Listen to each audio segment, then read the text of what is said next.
Hey guys, welcome to another edition of K Cards Baseball.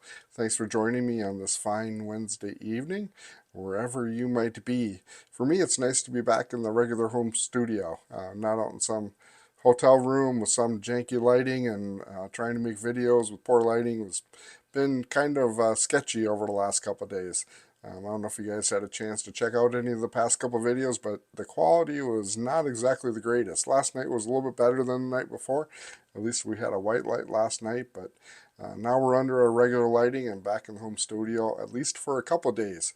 It is going to change next week. We'll be in Texas, down in Houston, so I don't know what kind of videos we'll be doing down there. But we'll have to see, and hopefully you guys will join me. I will be making videos down there. I just don't know exactly what. So we'll have to figure that part out. So anyways, as you can see, got some new artwork behind me here. Got rid of the pennants and brought in some better artwork. Brought in a Mickey Mantle autographed photo there. The white part right there is where the autograph is. Next up, we got a Harmon Killebrew autographed picture when he was with the Twins. And over here we got another Harmon Killebrew autograph, again in the white part, from his rookie season. So those are three of my better pieces of artwork, and thought I would kind of jazz it up a little bit and bring them upstairs and put them in the card room and make better videos with them in the background than the pennants that we did have. So tonight's topic is going to be primarily collecting on a budget, and tonight is going to be focused on singles. We're going to be looking at the top prospects currently in Major League Baseball and whether or not you should be buying or selling those prospects going into the 2024 baseball season. So what I've gone ahead and done is I've gone through my collection and pulled out those top five prospects, some of my better cards for those top five prospects, and we'll take a look at these cards on eBay and look at the current prices raw, and we'll also look at the prices graded, and then from there we'll kind of make a decision about whether or not it would be best to get these cards graded and sent off to PSA, or whether or not it would be best to sell them raw. So one show I listen to quite a bit is called the Sportscard Strategy Show, and they do a show every Monday morning. I think they're also on YouTube and have a YouTube channel as well, but you guys can go ahead and check them out.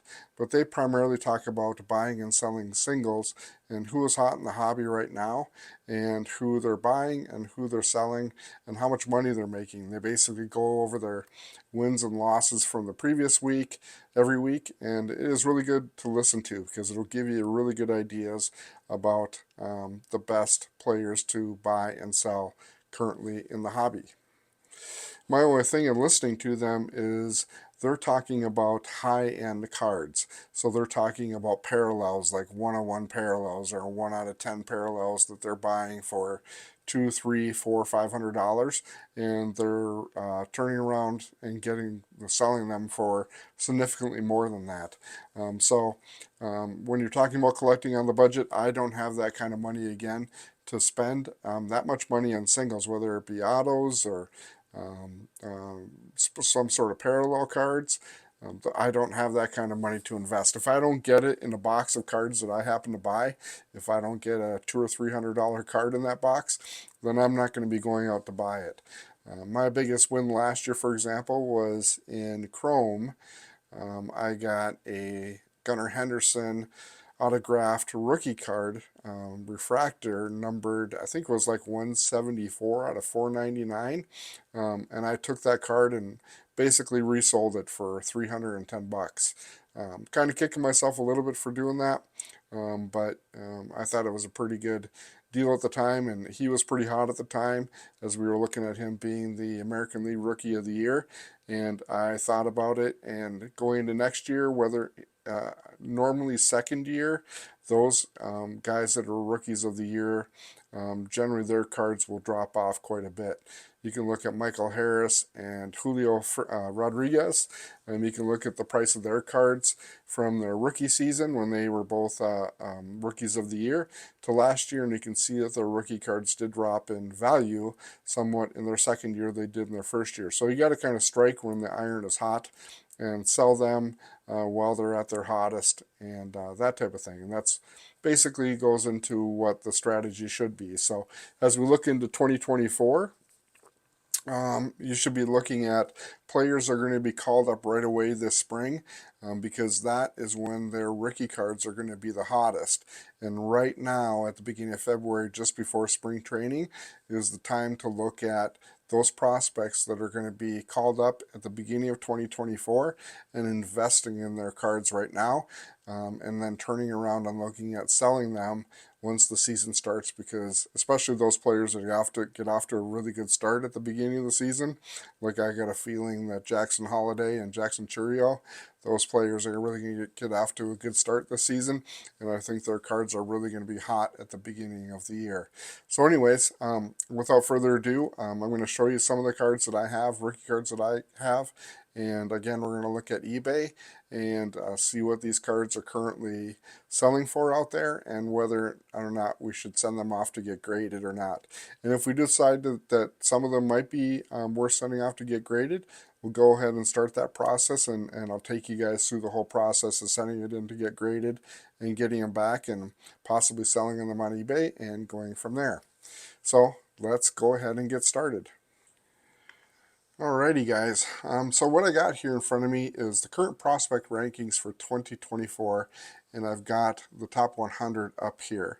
As we all know, the hot player, this has been the same now for a little bit of time. As we all know, Jackson Holliday here is the top prospect currently in Major League Baseball. Got Jackson Chourio, Paul Skeens, Junior Caminero, Evan Carter, Wyatt Langford, Dylan Cruz, Ethan Salas, and Colin Montgomery, and Walker Jenkins. Going down further, Jordan Lawler's right there. Brooks Lee, we're going to talk a little bit about him for a minute. And Kobe Mayo's down here at number 30. And I think you got Xavier Isaac down here too. So we're going to talk a little bit about those guys, touch on them here for a little bit. But primarily we're going to focus on the top two guys, the two Jacksons, Holliday and Chourio. What this also shows you, and I'm sure that you guys have looked at this before, basically it shows them what their level is currently. For example, Jackson Holliday is currently at AAA, and then what is their ETAs are for when they're going to be in the major leagues. For example, Jackson Holliday is projected to be in the majors in 2024, and so is Jackson Chourio, Paul Skeens, Junior Caminero, and these guys, Jackson Chourio and Junior Caminero, have already been in Major League Baseball, as we know, as Evan Carter has too. So are their value of their rookie cards going to be as much now as what they were when they were first called up? Probably not. So we're going to talk a little bit about that. But anyways, that is the current list of prospect rankings for Major League Baseball. Go ahead and look at this list, and I would make sure you're fairly familiar with this list, because going into Bowman season and into Series 1, we'll be looking for these players in those particular releases. Okay, we are back. So let's take a look at the prospects that I mentioned. First up is Xavier Isaac. I think that he is going to be a really good prospect going into the upcoming season. I think that he will primarily be a first baseman for the Tampa Bay Rays. I very well could see him coming up. I think he's down in AA right now, so I could very well see him moving up. Might very well be a September call-up, but he has been just tearing it up down in the minors, and I don't think they're going to be able to keep him down there for very long. So keep your eyes out for Xavier Isaac. He would be a guy that I would be primarily looking at buying right now and holding, possibly getting his cards graded about June, so that if he does get called up in September, he could be a hot call-up at that time. Kobe Mayo, prospect for the Orioles. He had a really rough 21 and 2022, but he just tore it up last year. I think he's down in AA, maybe AAA. But I would look at, if he's not called up right away at the beginning of the season, I could see him very well be called up in June timeframe. As you guys know, typically prospects get called up either at the beginning of the season, then we have a second call up generally about June, and then we have the end of season call up beginning part of September. So he would be one that I'd be thinking about, the possibility of him being called up in June. So again, if you had got some Kobe Mayo cards, I would consider sending them off to get them graded if possible, or just selling them raw and collecting raw cards at this particular moment. Brooks Lee for the Twins. I could very well see him called up at the beginning of the season. He has just torn it up down in the minors, moved up.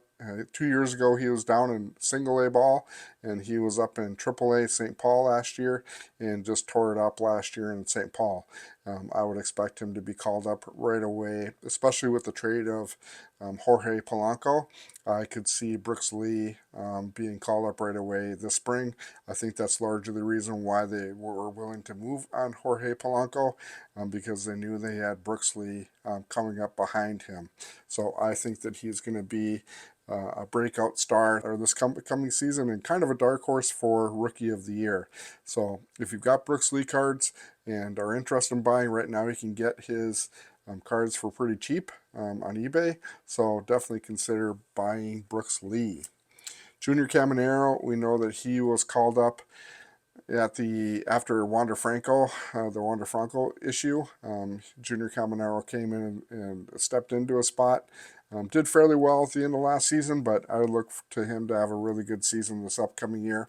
Unfortunately, a lot of guys were investing in him towards the end of last year, or throughout the summer last year, thinking to really capitalize on his prices going into the beginning of this year. And then he got called up in September, and that kind of screwed up his card market a little bit. But I still think that his prices will hold steady. And again, he could be one of the favorites for Rookie of the Year the upcoming year. So we could look at his card. Paul Skeens. I think that he will be a call-up. He was the #1 pick in the draft last year, and I think that he will be a star in the rotation for the Pirates for this upcoming season. So if you haven't started investing in Paul Skeens, I'd be definitely out there buying his card. I did buy this at the card show, and I'm going to look at whether or not I send this off and get graded. I'm going to look at that in the next day or two, and consider whether or not I should get this card graded and see if I can make a profit on him at the beginning of the season, because I think he's going to be a hot prospect for sure this year. Okay, the two guys I want to primarily focus on are the two Jacksons. Jackson Chourio first. I've got this card, which was from 2023 Bowman, but I do have his first Bowman card. I'm going to look at whether or not we should go ahead and get this card graded and sent off, or whether or not we should sell this card raw. We'll look at the raw prices and the mint prices, and look at whether or not we should sell it that way.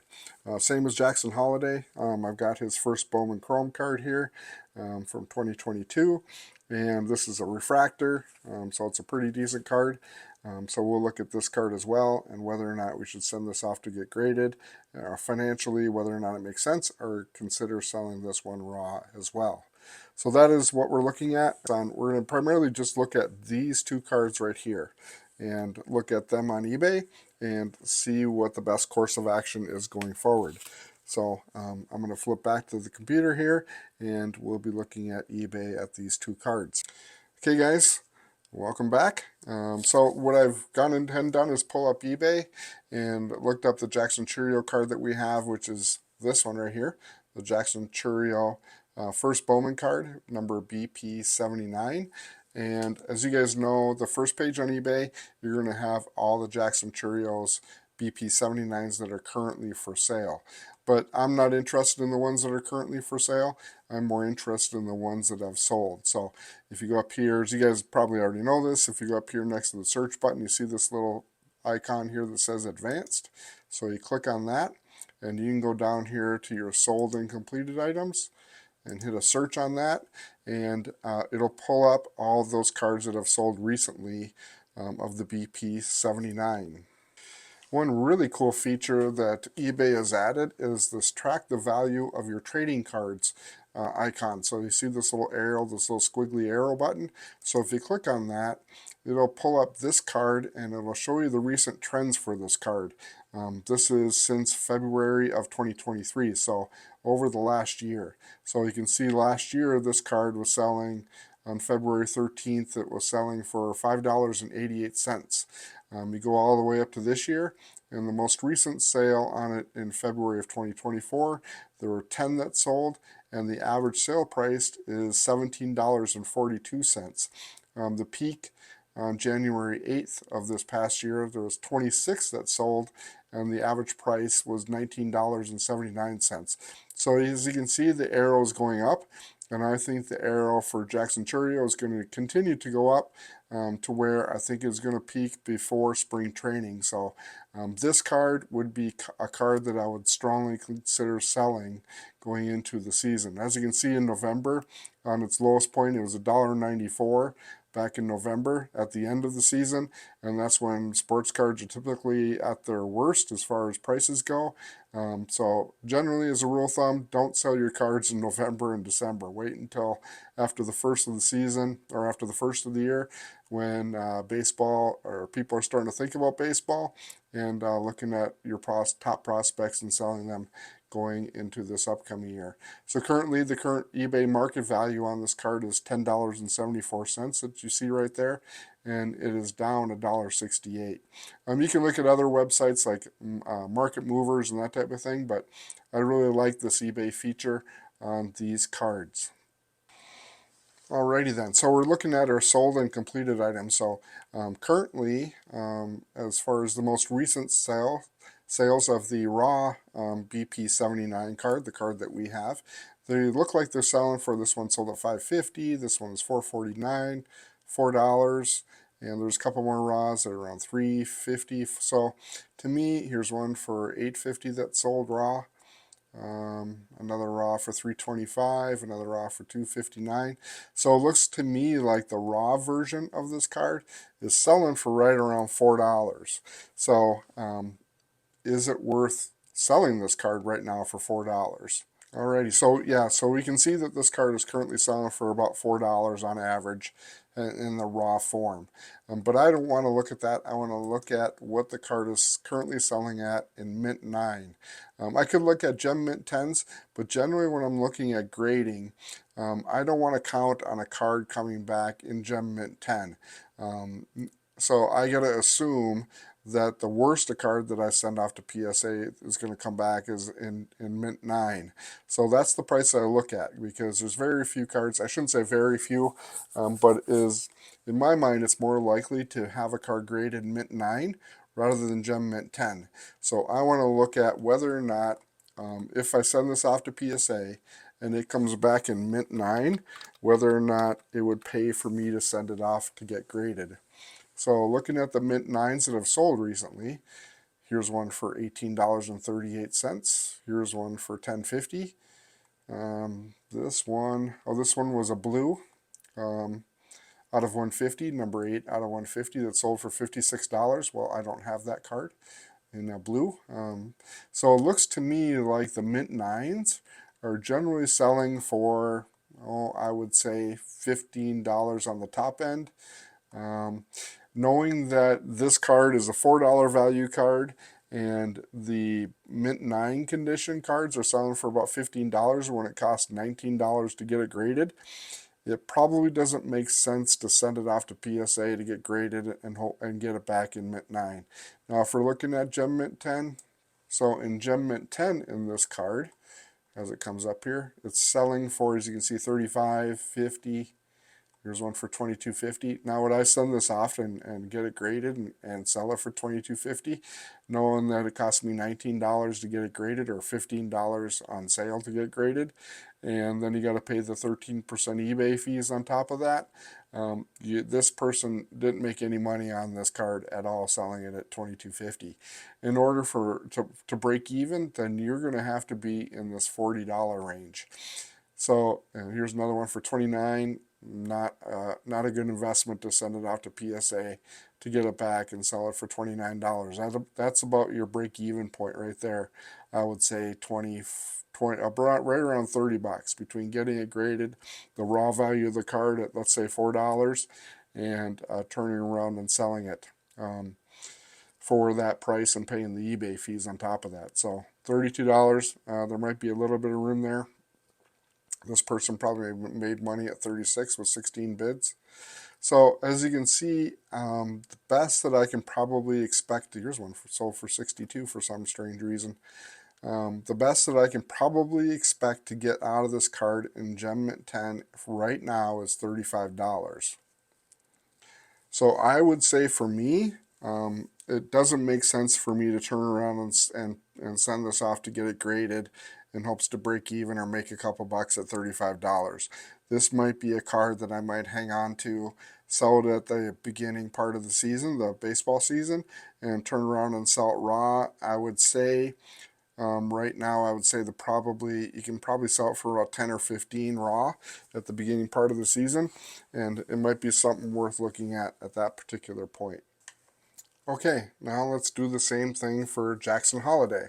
I did pull up the card that I have right here, which is the Jackson Holliday 2022 First Bowman BDC 168 refractor. So, in looking at this card, I'll do another search here because I didn't have a space.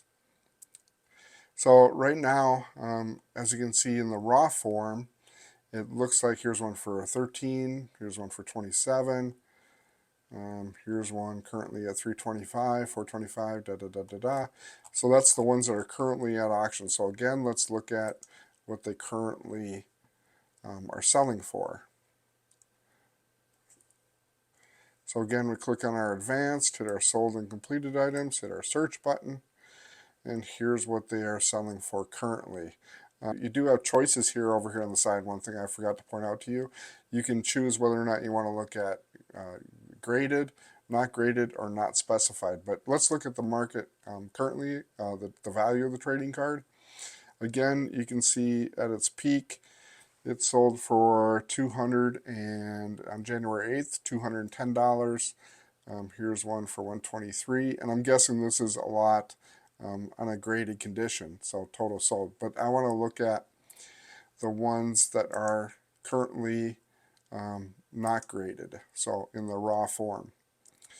So here we got one that sold for $78, $70. Here's one for $29, another one for $75.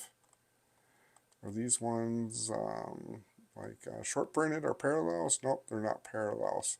So here's one for $83, $73, $50, $50, $74. Here's another one at $70, $96. So you guys get the idea. Currently I can see that I can expect to get on the low end somewhere around $60 for this card raw. Here's one for $60, $69, maybe a little bit less, or a little bit more, maybe $65 raw. But let's look at the graded version. So graded, to pull that up, take out the non-graded ones. So graded in a, let's say, I want to say a mint 9. So in mint 9, it looks like it might be the same as raw. Roughly 58, 62, 81, 66. So it looks like in mint 9, it's going to be basically the same as what you can expect to sell it raw. In gem mint 10, let's look at that. So you can see the prices jump up dramatically in gem mint 10. 207, so more than $200, 250, all three of them sold for 630, 215. So it's about a 200 and let's say $25 card on general and gem mint 10. So I would have to do a serious analysis on this card and whether or not I think that it can come up back in gem mint 10. Because if it does come back in mint 9, then I'm looking at basically the waste of my $19 to send it off and get it graded when I can just turn around and sell it right now for $65. So that is something I really have to evaluate, whether or not it makes sense for me to sell this card currently in its raw form or to go ahead and get it graded by PSA, hoping that it comes back in gem mint 10 and really capitalize on this card. So more to be determined on that. So anyways, guys, that is my evaluation as far as these top two. I'll kind of keep you guys updated, but use this tool as far as on eBay. And I'm sure that most of you guys know how to do the search on the sold and completed and get your comps as far as your prices goes. But this is really a cool tool to use as far as tracking the value of cards and really look at the prospects that are going to be called up at the beginning part of the year and really do an evaluation about whether or not it makes sense to go ahead and get those cards graded now and sell them at the beginning part of the year or to currently hang on to them. So anyways, that is what I got. I appreciate you guys hanging out with me and going through this. Hopefully I can edit this down and keep her a little bit shorter. But anyways, hit that like and subscribe. I appreciate you guys hanging out with me, and you guys can go ahead and give me whatever feedback you guys want to down in the comments. I would definitely appreciate any comments that you guys would give me as far as this video or any of the other videos that we do. I always take them to heart, and we'll definitely respond to any comments that you guys have. Currently, as you guys know, we do have the giveaway going on for the month of February. So any new subscribers to the channel during the month of February are going to be qualified for a drawing in the for a blaster box of Series 1 at the end of the month. So if you're a new subscriber to the channel, go ahead and put your name down in the comment section down below, and you will be entered in the drawing for a blaster box at the end of the month. Anyways, guys, that is what I got for you. Thanks, and have a great evening.